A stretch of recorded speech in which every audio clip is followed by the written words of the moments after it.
Hello mga kaibigan! Kamusta kayo?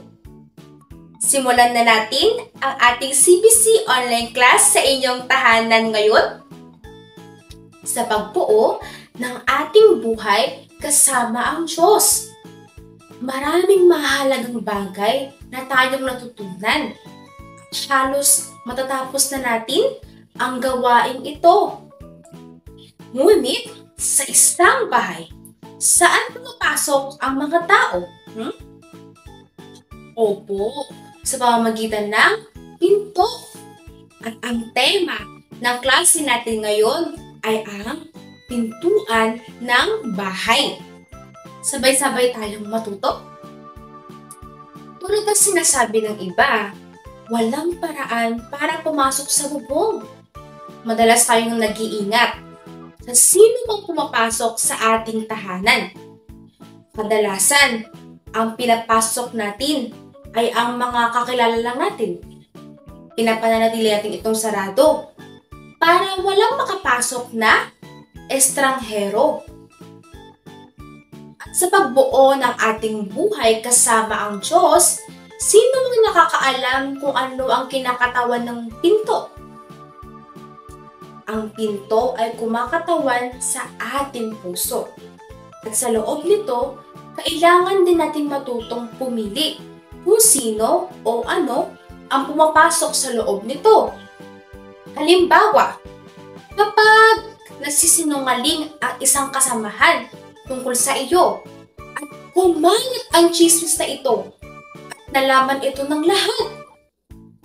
Sa sitwasyong ito, pipiliin mo kung ano ang hahayaan mong pumasok sa iyong puso.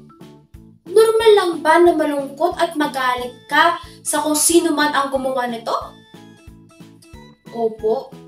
Ngunit, maaari mong piliin na isara ang pinto ng iyong puso sa anumang masamang pakiramdam at huwag itong hayaang makapasok.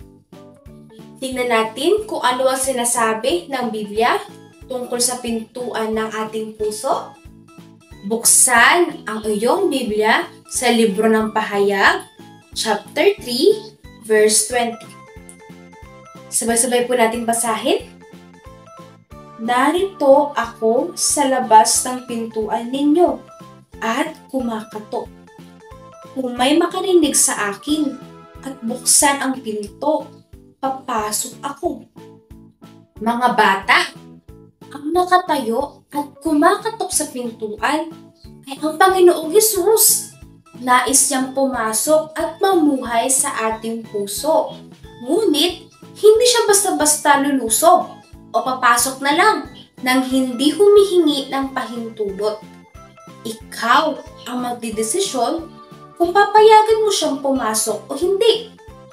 Gayunpaman, kung pipiliin mong magkaroon ng maraming sasamang damdamin, mga bagay o mga tao na una sa iyong puso, hindi siya makikipagkompetensya sa kung ano ang nasa loob mo. Nagpapasya tayong payagan siyang pumasok kapag sinunod natin siya sa lahat ng itinuturo niya sa atin sa pamamagitan ng kanyang salita. Ngunit ngayon, gusto kong manalangin para sa sino mang gustong anyayahan si Jesus na manirahan sa kanilang puso na gustong sabihin, "O Panginoon." Kaya ngayon, ulitin ang panalangin ito kasama ko.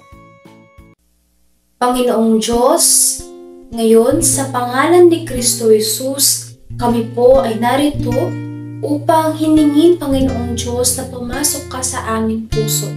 Ngunit bago ito, nais namin na humingi ng kapatawaran at nais din po namin na linisin yung aming puso.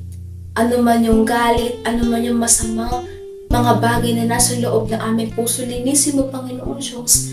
Kasi, Panginoon, tulad ng sinabi mo na hindi ka nakikipagkompetensya sa kung ano lang mga bagay na meron kami sa puso namin.